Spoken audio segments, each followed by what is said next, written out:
ഒരവധിക്കാലത്ത് അഭിനന്ദും നന്ദനയും വെളുപ്പിനുണർന്നു. അമ്മമ്മയുടെ നാട്ടിൽ പോകണം, അവിടെ ഉത്സവമാണ്. മക്കളെ, വേഗം കുളിച്ചോളൂ. വസ്ത്രങ്ങൾ അടുക്കി വെക്കുന്നതിനിടയിൽ അമ്മ പറഞ്ഞു.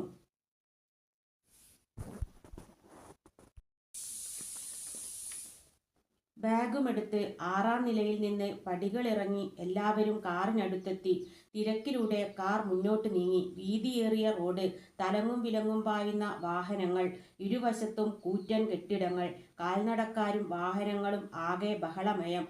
റോഡരികിലെ സിഗ്നൽ പോസ്റ്റിൽ ചുവപ്പ് വെളിച്ചം തെളിഞ്ഞതോടെ അച്ഛൻ കാർ നിർത്തി.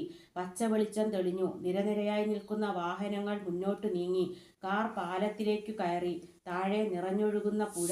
തോണിയിലിരുന്ന് മീൻ പിടിക്കുന്നവരെ നോക്കി അവർ കൈവീശി. ചുക് ചുക് ചുക് ചുക്. അപ്പുറത്തുള്ള പാലത്തിലൂടെ ഒരു തീവണ്ടി കടന്നുപോയി. അഭിനന്ദും നന്ദനയും കാഴ്ചകൾ കണ്ട് രസിച്ചു. കാർ നാട്ടിൻപുറത്തെത്തി. റോഡിൽ തിരക്കു കുറഞ്ഞു. ഇരുവശത്തും ധാരാളം മരങ്ങൾ, കൊച്ചു കൊച്ചു വീടുകൾ, ഇടയ്ക്കിടെ പച്ച വിരിച്ച പാടങ്ങൾ, അങ്ങകലെ ഉയർന്ന മലനിരകൾ. പാടത്തിന് നടുവിലൂടെ കളകളമൊഴുകുന്ന തോട്, വരമ്പിൽ നിരന്നു നിൽക്കുന്ന വെള്ളക്കൊക്കുകൾ. തെങ്ങിൻ തോപ്പും വാഴത്തോട്ടവും പിന്നിട്ട് കാർ ചെമ്മൺ പാതയിലേക്ക് തിരിഞ്ഞു. വീടിനു മുന്നിലെ വിശാലമായ മുറ്റത്ത് കാർ നിന്നു. നന്ദന ഓടിച്ചെന്ന് അമ്മമ്മയുടെ കണ്ണ് പൊത്തി. "ഓ, എൻ്റെ പൊന്നുമോൾ എത്തിയോ?"